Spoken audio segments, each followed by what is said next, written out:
प्रथम वर्ष के विद्यार्थियों, मैं आपकी हिंदी की प्रवक्ता श्रीमती सीमा, गवर्नमेंट कॉलेज बहादुरगढ़ से। विद्यार्थियों, आज हम पढ़ेंगे अष्टछाप कवियों के बारे में और हिंदी साहित्य में इसके महत्व की विवेचना करेंगे।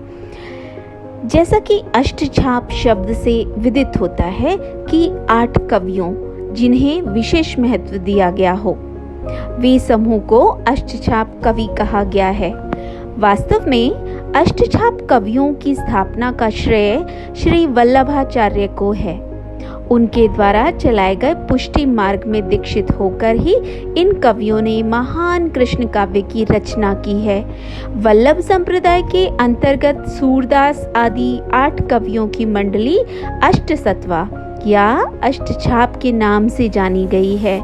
संप्रदाय की दृष्टि से ये 8 कवि प्रभु कृष्ण के सखा माने जाते हैं। वल्लभाचार्य के पुत्र विठलनाथ ने संवत 1602 के आसपास अपने पिता के 84 शिष्यों में से 4 तथा अपने 252 शिष्यों में से 4 को लेकर इन 8 प्रसिद्ध भक्त कवियों की मंडली की स्थापना की। अष्टछाप में महाप्रभु वल्लभ के 4 प्रसिद्ध शिष्य थे: सूरदास, कुंभनदास, परमानंद दास तथा कृष्णदास।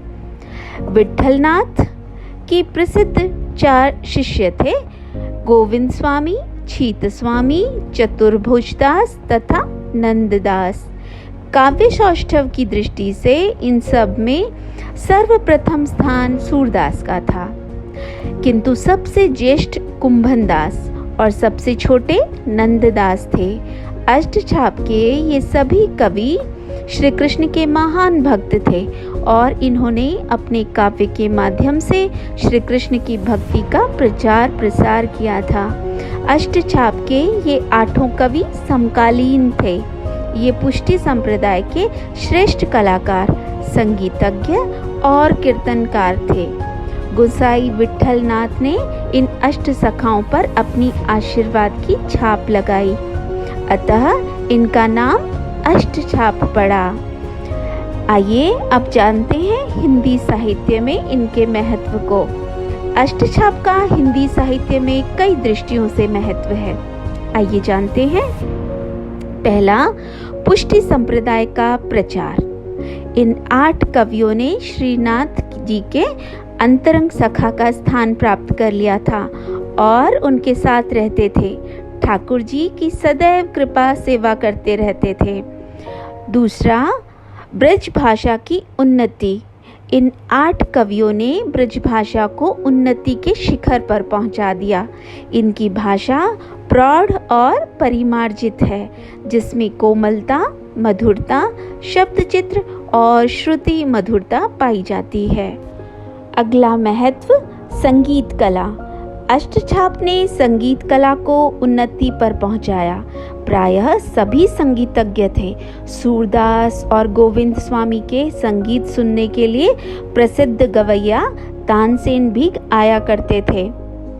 अगला महत्व, ब्रज भाषा गद्य के बारे में। 84 वैष्णव की वार्ता, 252 वैष्णव की वार्ता, अष्ट सखान की वार्ता इत्यादि ग्रंथ ब्रजभाषा गद्य की आरंभिक पुस्तकें हैं। इन्होंने ब्रजभाषा गद्य को भी उन्नत किया। गद्य के विकास में इनका महत्व भुलाया नहीं जा सकता। 5वां महत्व, वात्सल्य और श्रृंगार की देन। इन अष्टछाप के कवियों ने वात्सल्य रस का वह अद्वितीय चित्रण किया जिसे पढ़कर प्रत्येक व्यक्ति मुग्ध हो जाता है। इनका श्रृंगार रस वर्णन भी उच्च कोटि का है। अगला महत्व, 6वां महत्व, कविता को राज्य दरबार से दूर रखना। इन संतों ने कविता को राज्य दरबार के समीप न जाने दिया, क्योंकि इन्हें भौतिकता की इच्छा न थी, न ही इन्हें मान या पद की लालसा थी। सभी कवि कुंभनदास की उक्ति का ही अनुकरण किया करते थे। अगला महत्व, 7वां महत्व, भ्रमर गीत। इन सभी भक्तों ने भ्रमर गीत की रचना की, जिसने आने वाले साहित्य को प्रभावित किया। आधुनिक युग में भी भ्रमर गीत लिखे गए, उन सभी पर इनके भ्रमर गीत का प्रभाव पड़ा था। प्रेम, लोभ इत्यादि दिशाओं का सूक्ष्म और मनोवैज्ञानिक चित्रण इसी युग में हुआ। इस युग के कवि कुशल शिल्पी भी हैं।